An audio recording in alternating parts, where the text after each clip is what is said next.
We know who these bandits are. We know where they are. We know what they want. What is left for us to conclude? If we are going to do negotiation, do it and finish it. If we are going to fight, we'll fight it to the finish. What is the South?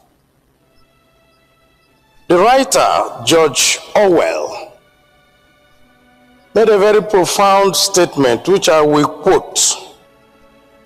He says that in times of universal deceit, telling the truth becomes a revolutionary act.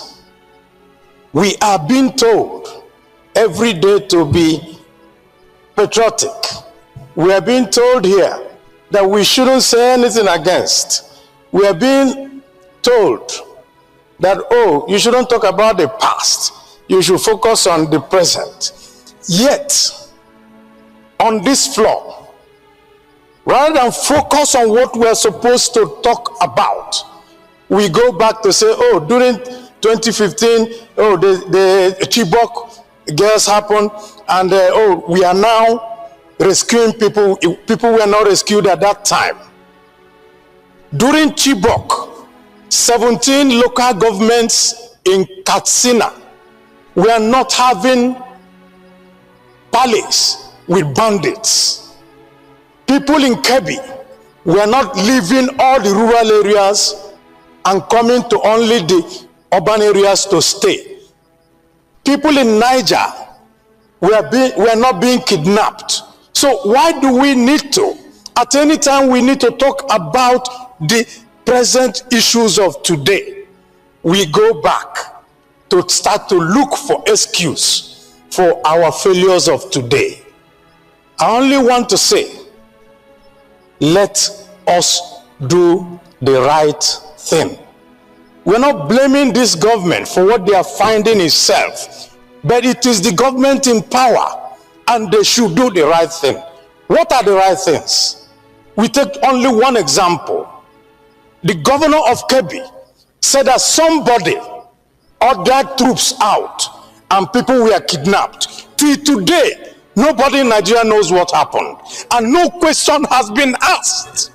And we are sitting down here as a parliament, and we turn and we talk. Yet, somebody is responsible. If I'm the commander-in-chief, I will call the army commander in that place and the head of the army and say, if you don't get me the head of this person who withdrew the troops to put all these children in jeopardy, then you make an example of him. That is how a country is run. A country is not run on pacification. A country is run on confronting issues.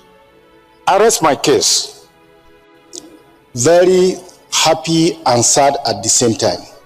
Happy in the sense that the 24 girls from Maga in my own constituency that were abducted have been released, and they are all safe and healthy. They have not been molested. But distinguished Senate President and colleague, we must search our minds. As we must search our minds. As we keep saying, sir, we know who these bandits are. We know where they are. We know what they want.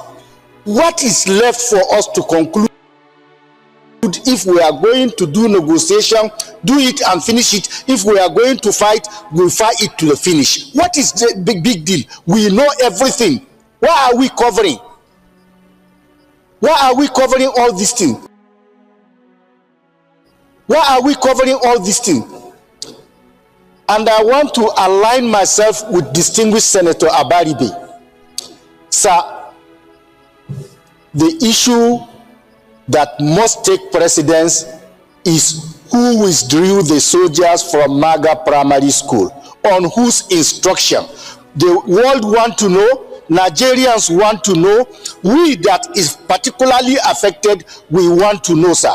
Because if we don't get to the bottom of this incident will be repeating itself. Thank you very much, the Senate President. Nobody's talking about what happened. How are these people released? Was there, some sort of engagement? Was ransom paid? Government have been funding terrorism by paying ransom to terrorists. Everybody knows that when you kidnap an American, every terrorist the whole world knows, you kidnap an American, nobody pays ransom, America will come for you. We don't have those policies. And until we have a functional policy, we have a system that works, we will not be able to tackle insecurity. It is clear that there's no transparency in the kind of information that is made to the public.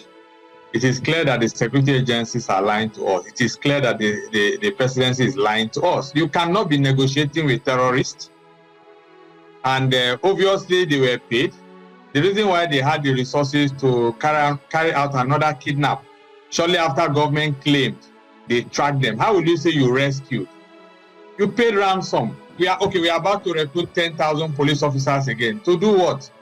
What is the nature of the training we give to our police officers? How are we deploying technology? Common CCTV cameras, even in Abuja, we don't have. Majority of the places, the spaces in Abuja, have no CCTV cameras. We do not have data of Nigerians. We do not. We still register bets manually. We cannot track even Nigerians generally, even when we have BVN. So a lot has to do with technology. A lot has to do with intelligent gathering. Policing is not just carrying guns about. So we need to rejig the system. We need to sit down and plan. How do we register bets and deaths? How do we monitor those who come into our communities and those who go out? We have to invest in a drone technology. You see, and government will have to be transparent. The corruption among the security agencies is also huge. How are security agencies also sharing intelligence among themselves, avoiding the rivalry that often characterize our security agencies? So, first, the decision of by the Mr. President to, ask the IGP to withdraw all police officers guarding VIPs is welcomed. And so what? Yes, we welcome the idea. How are you deploying them into policing the police spaces in Nigeria? What technology? So is it that you people didn't arrest them? You didn't exchange fire with them? You negotiated with them? And you left them to go like that so that they will go ahead and kidnap another person, just like they have done? So, I shudder in righteous disbelief at what is truly happening in Nigeria as we speak. You left them. You left the criminals, the bandits. You negotiated with them. As what? As business partners? They released 24 people in Kebbi. Yes, good. As what? And you didn't arrest them. So is it that you just negotiate with them and they leave the people like that? Was ransom paid? Wait. Should the government even be negotiating in a case where the government is supposed to have the superior firepower? And even after the negotiation, when are they going to be brought to book? So is it that as they release the people freed, now that they are not going to face justice? Is that the case? Because I don't... Can somebody explain these things to me? Am I being stupid? So is it that the people that went to pick up people in Kebbi and kept them in the bush against their will for a couple of days, the government would just say, oh, we negotiated with them and they released the people? Is that it? No justice, no accountability? Is that it? These are actual criminals and they perpetrated a crime.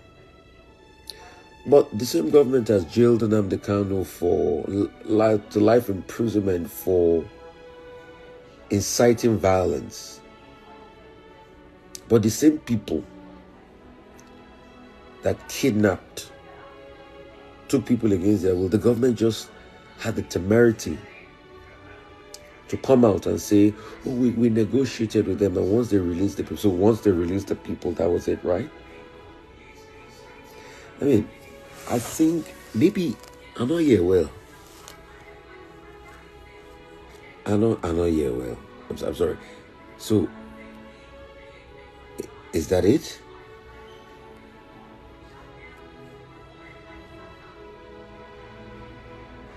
Is that it? So you come and you say, oh, you negotiated with them, and that's the end of it, right? I think I'm probably stupid. Maybe I didn't hear very well when Mr. Onanuga talked about it. And other people too have been released in that same fell swoop. So is it the negotiation that went on, or we actually engaged with them? So, wait a minute. When some bandits were caught on camera saying that we're close to the government and we'll stop when they tell us to stop, so does that make any sense now? Because if the government says they just waltz in and they negotiated with bandits, and they removed and they released the people. But I would have thought there should be consequences. There should be a firefight. There should be, or is the government going to go back and, airstrike those people? I mean, I don't make it make sense to me. At the same time, America is calling us all sorts of names.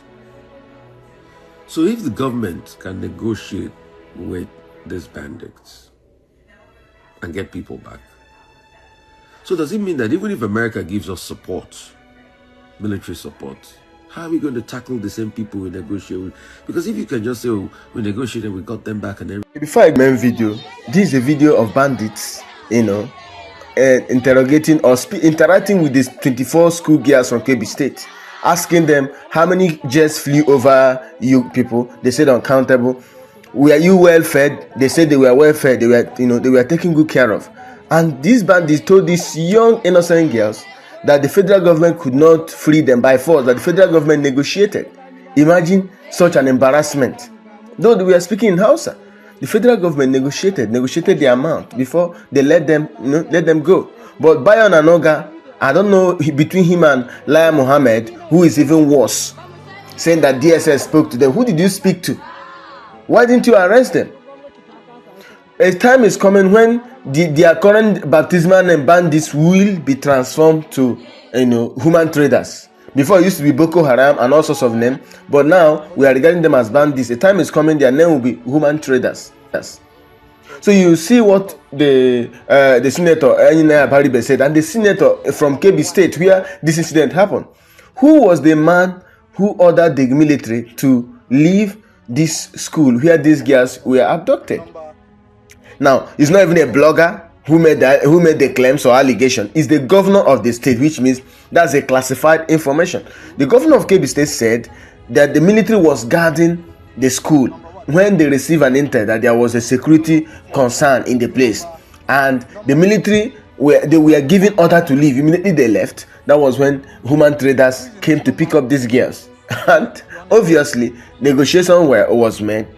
And ransom was paid. These girls were released, and the reports are coming to us that some others have also been kidnapped. So it's a huge business for these animals in this region. So look at what is happening. Today, Senate is not even discussing that. What the Senate president is telling his colleagues at the Red Chamber is that the wife of the president is inviting them for a dinner in a period that the country is mourning. Dinner in a period that the country is having huge security challenge. Even though the invitation was made, I don't think it was even necessary to read it right there to offend the whole of Nigerians.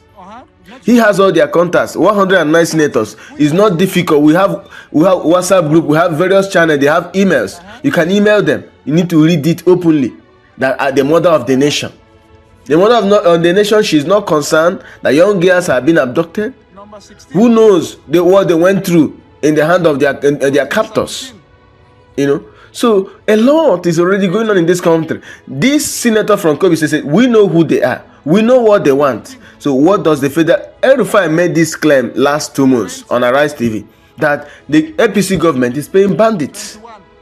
That the only repentant bandit is the one under 6 feet. That he cannot pay bandit. But, you know, in his own government, El-Rufai is alleged that he also paid bandits. So it's become a full-blown business in the north. They are paying bandits. And their soft target is young girls. I watched a video of one of the Chibok girls that was speaking in USA. You need to see how refined this girl is. Her harrowing experience is such that no one will want to experience. She said she and her friend jumped out of the truck that the Boko Haram member used to pick them up in Chibok. I think how many years ago? More than 10 years ago now. They jumped out. And that's why, you know, life is good for her right now. But that horrible experience you will never forget in her whole life. There is compromise. The Nigerian government is complicit. These bandits, terrorists, or Boko Haram, whatever baptismal name they want us to recognize them with now, they are in the police. In fact, they hold the highest rank. They are in the military, they hold the highest rank. They are some of the governors in the north. Obadiah Malaifa revealed that former deputy governor of CBN from Kaduna State, no one listening to him until they allegedly took away that man. We see what is happening. Some people are saying it's politically motivated. The moment Donald Trump said that Nigeria is designated Nigeria as a country of particular concern, then everything went berserk. Or maybe northern politicians, I continue to call them out, want to use this means to destabilize Tinubu's government. They want power by all means. But as long as power sharing is concerned and power zoning is concerned in this country, the South will have to complete their 8 years.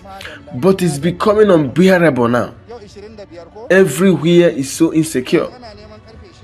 Even in Asorok is not secure.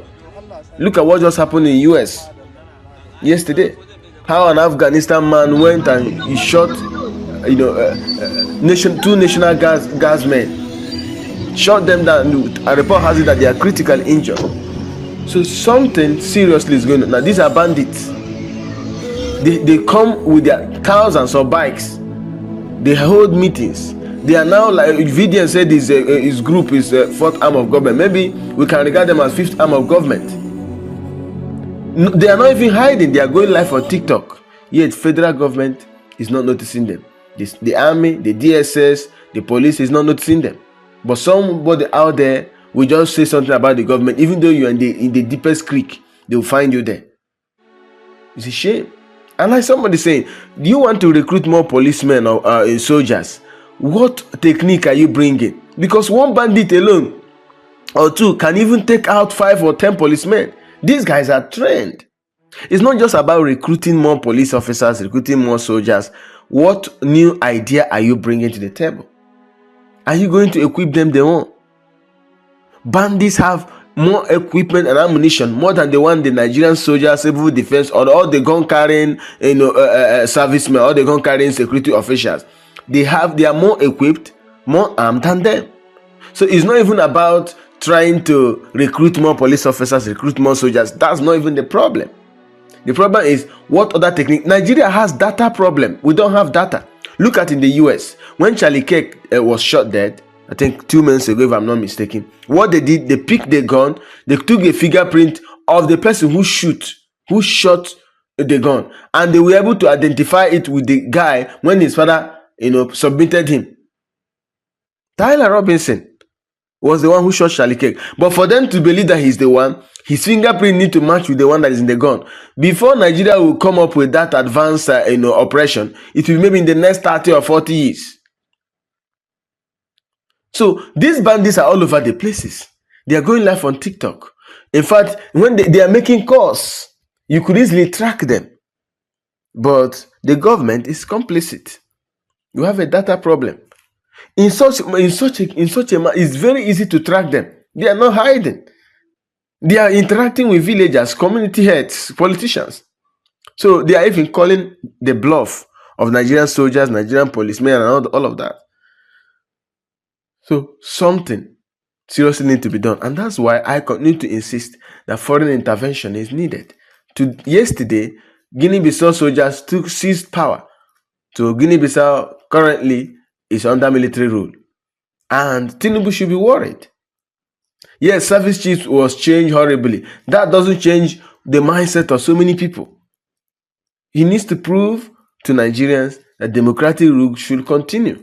So many African countries now are, having, subscribing to that military rule. So many. After Guinea-Bissau, who knows the country that will be next? Tanzania, you never know. Cameroon, you never know. Maybe Uganda. So something seriously is going wrong in this continent called Africa. And let me focus on Nigeria. Is getting worse every day. Now the Nigerian politicians are afraid because the president has ordered that the policemen, soldiers should be withdrawn from very important persons. They should be deployed to these areas of concern, areas where there is insecurity. So they should now know that we are all one. How can one senator be going with 5-6 policemen? One businessman that just have only 3 million naira in the account, or let's just say 100 million, and they are going with tens of thousands of security officials.